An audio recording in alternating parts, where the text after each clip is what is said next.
This is Think Out Loud on OPB. I'm Dave Miller. Eddie Bynum Jr. is a busy man. He raps under the name Mikey Vegas and has worked with Portland hip-hop royalty like Cool Nuts and Dame Dalla.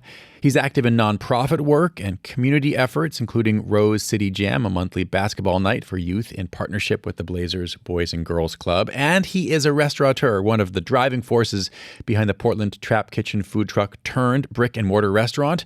It's called the East by Trap Kitchen. It opened recently in inner southeast Portland. Eddie Bynum Jr. joins us to talk about all of this. It's great to have you on the show. Hey, man. Thank you guys for having me, man. What's it like to hear a short version of all the different things you do all mushed into 30 seconds? It's crazy. I just try to stay productive, man. So I'm a man of many hats, and I just throw them on every day. There, on the food truck that we're going to get to, that turned recently into a brick and mortar restaurant, the words hustle and motivate were written on that. What do those words mean to you? It means what we stand for: take risks and prosper. Every day we got to hustle and we got to motivate our people to do more. So you think about that regularly, like people, young people or whoever, looking at you, and you think actively about motivating them, not just doing your thing and what happens, but you're thinking about people looking at you. Yeah, all the time. I know I got eyes on me. I know I got my community looking at me, and I just want to motivate them to know that they can step outside of the box and be more than what's expected of them. They always say you either do music or play basketball or football, but for us, we carved out a whole new lane just in the culinary world and showing people like, look, man, you can be a chef and provide for your family. And, it motivated a lot of other people, how we started out of our grandmother's kitchen and motivated other chefs to be like, man, let me try to start a business out my kitchen. And we helped, we grew to a food cart, and then it was like, we made the urban community like, man, I want to get a food cart, So just hustling and motivating our people every day. That's what it's about. Who motivated you? My father has been a big motivation. He was always an entrepreneur. He always motivated me just to do whatever I wanted to do and always be a boss. He's always telling me like, either gonna work for somebody or somebody gonna work for you. Yeah, and you want someone to work for you. And I felt like being a boss, a lot of people get the terms confused. They think when you're a boss, you just get to do whatever you want to do. But the bosses eat last.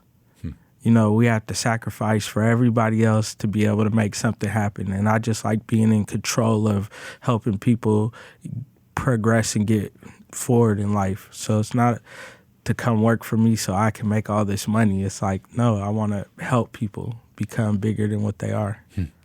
Can you tell us a quick version of how Trap Kitchen started back in LA? Yeah, so my little brother wanted to change his life. He was heavily in the gang culture, and he wanted to change his life, and he ended up going to Cordon Bleu School out in Las Vegas and learned his skill, and then came back to Compton, California, and he had a common friend that was a friend with one of his rival gang that he used to have issues with, and they brought them together because his rival knew how to sell stuff on social media, and he was like, man, all that food you post like, I can help you sell that.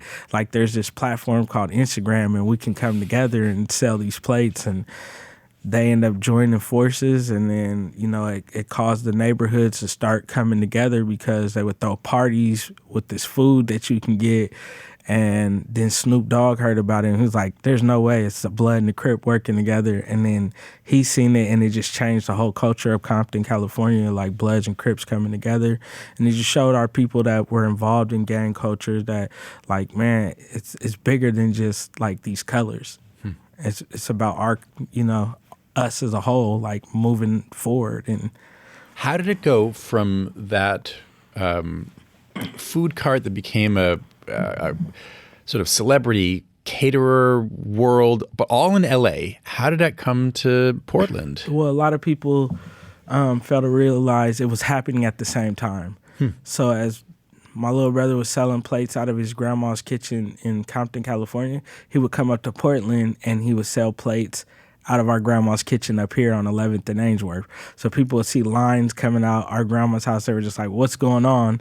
And it just was going on back and forth. And then I hadn't realized. So before there was a food truck, it literally was your grandmother's house. Yes, just a house in a neighborhood, and people would line up down the block. People would line up down the block. Would they bring their own plates, or you had? Okay. They would be able to come. It's like first come, first serve. We'd make batches of food, and they would come get it out of the house. And then a lot of people think the first food truck actually opened in Los Angeles. My fiance, Carla Badon, actually opened the first food truck up here in Portland, Oregon.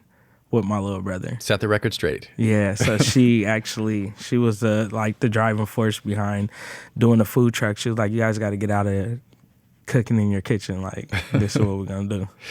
How did you realize it was time to go from a food cart to a brick and mortar restaurant? There's only so much you could do in a food truck. And for me, like, I'm all about the people, man. So it hurt me sometimes, like, people come in to try to get the food and they couldn't because we're sold out because you could only do so much in a food truck.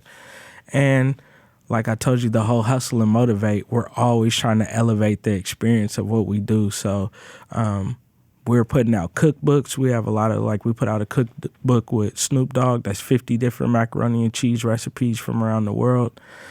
We did a cocktail cookbook with the rapper Roddy Ricch.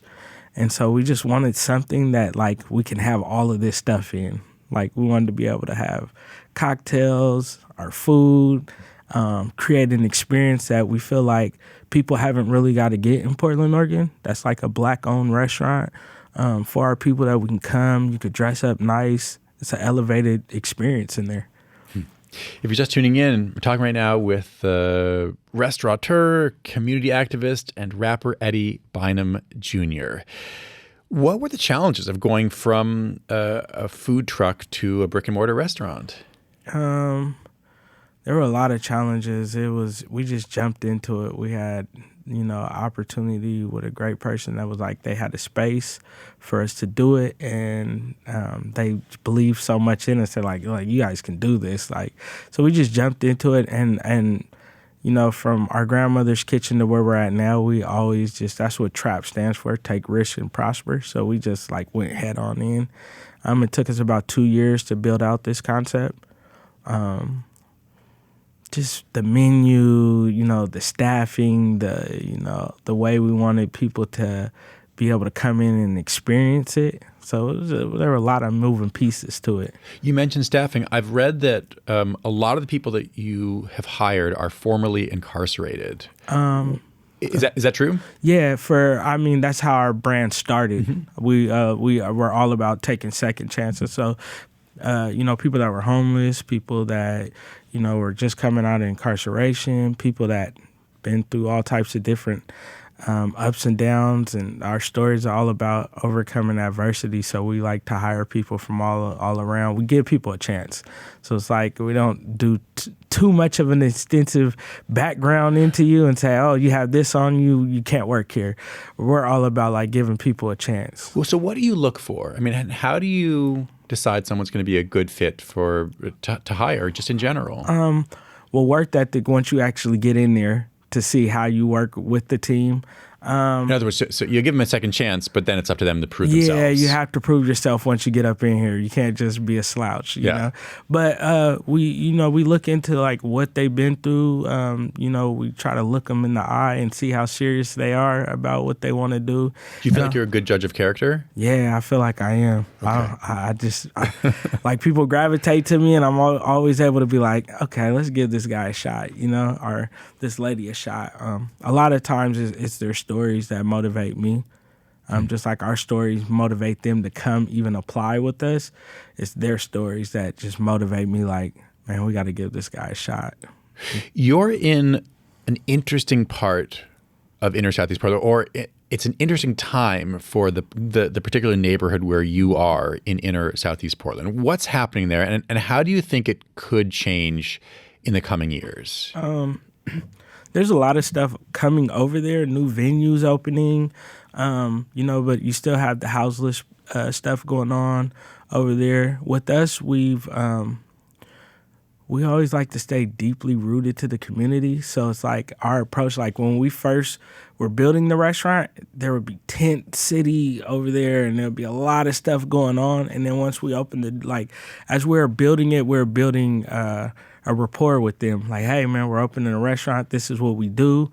And a lot of them knew us from when we were downtown because they're like, oh, man, they do the Feed the Community event during Thanksgiving, and that's where we bring them actually inside of our restaurant and feed them a holiday meal. So, like, they're like, oh, no, these are our people, you know? And so since we've been open, they've been, like, sort of, like, migrating elsewhere or, you know, just trying to be respectful of us as well as us being respectful of them, you know? I mentioned that food is only one part of your life. You're a musician as well. I want to play part of a recent song that you put out just about 2 months ago or so. Latest track with the legendary Portland rapper Cool Nuts and Dame Dolla, otherwise known as Damian Lillard. Folks may have heard of him. This is called Rose City Goats. Rolly with the factory bezel, that boy clean. Only the family, the winning team. The streets love us cause we give them hope. I'm signing off, Mikey Vegas, Rose City Goats. They plotting on me to my left a soldier. A different breed, bitch, I'm head and shoulders over. Taylor suit, a pair of Louis loafers. Talk about a Rip City legend, I'm the poster. Pull my card, you find an ace of spades. My daddy schooled me, I'm an ace in grades. I'm in the P, I with tape for fades. Back in the motor, this the later phase. Like fine wine, bitch, I age in grapes. The city love me, it's the saving grace. Who you know that represented like me? Who gave you sneakers in your honor that ain't been with Nike? Who with neighborhoods and blended nicely? I hold the city up and grip it tightly. If I'm wrong, let's hear a write me. It's money getting, sub slapping, gorilla in the trunk, and some D-boy madness. Pain, politics, sorrow, and sadness. Profit and loss, and some dead stock pandas. Lil' bruh in the chain showing out. Diddy bopping up the strip with the brains. What was it like putting this together? It was a dope moment just to be able to put like all of us on that record because I feel like all of us have contributed a lot to the city. And when we done, even Tope that produced the song, like it was just, you know, it was organic moment. I seen Dame, I'm like, dang, bro, we need to get one. And he was like, bro, it's love, Mikey, I got you. When you work on a song with Dame, do you give him the beat and then he just sends you his bars, or you actually are in the same studio working it out? With that one, we just sent him the song because, you know, in between, you know, he's training, he's working, a busy person. He's busy, as well as all of us were busy. You know, Yeah. Cool Nuts is always on the road and touring, so it was one of those things where we all just had to collaborate, send our verses together. We knew what we wanted the song to be about, the energy for it, and so we just were able to put our pieces together. Can you describe Rose City Jam, this monthly event that you take part in? Yeah, Rose City Jam is our contribution back to the community. It's all about the youth. My brother, Christopher Lambert, he was given clemency from the governor. He served 20 years in prison. And when he came home, he just wanted to really have impact in our community. He didn't want mothers to go through what his mother had to go through, missing him for 20 years. And so he just pours into the kids like crazy. And so we do a monthly basketball event at the Blazers Boys and Girls Club, but it's for all kids, all ages. We do a cooking class. We've had Chef Edwin Redway of the Portland Trailblazers. He comes, he's their executive chef. He comes and does a cooking class. We do free haircuts, free food, financial literacy classes. We have a girls' room for all the girls where they do all types of amazing stuff for the young women. We've had Pooh Jetter, one of the coaches of the Portland Trailblazers. He comes and runs a basketball clinic every night for us. We did the last one at the East, out in Southeast Portland at the Eastport, because some kids can't get to Northeast Portland, so we did it out there. We opened up the pool for them. We had it's a dope event. Kids love it. Eddie Bynum Jr., it's a real pleasure talking to you. Thanks very much. Thank you, man. Eddie Bynum Jr., co-founder of The East by Trap Kitchen. He's also known as Mikey Vegas, co-founder of Rose City Jam. That is what he was just describing, a monthly youth sports night at the Blazers Boys and Girls Club. Our production staff includes Molly Afas, Rolly Hernandez, Gemma DiCarlo, senior producer Allison Frost, and managing producer Shiraz Sadiq. Naleen Silva and Layla Isbell engineer the show from the Gert Boyle studio. Our technical director is Stephen Cray, and our executive producer is Sage Van Wing. Thanks so much for tuning in to Think Out Loud on OPB and KLCC. I'm Dave Miller. We'll be back tomorrow. Think Out Loud is supported by Steve and Jan Oliva, the Rose E. Tucker Charitable Trust, Michael, Kristen, Andrew Kern, and Anna Sanford, the Jackson Foundation, and the Kevin and Amy Constam Family Fund.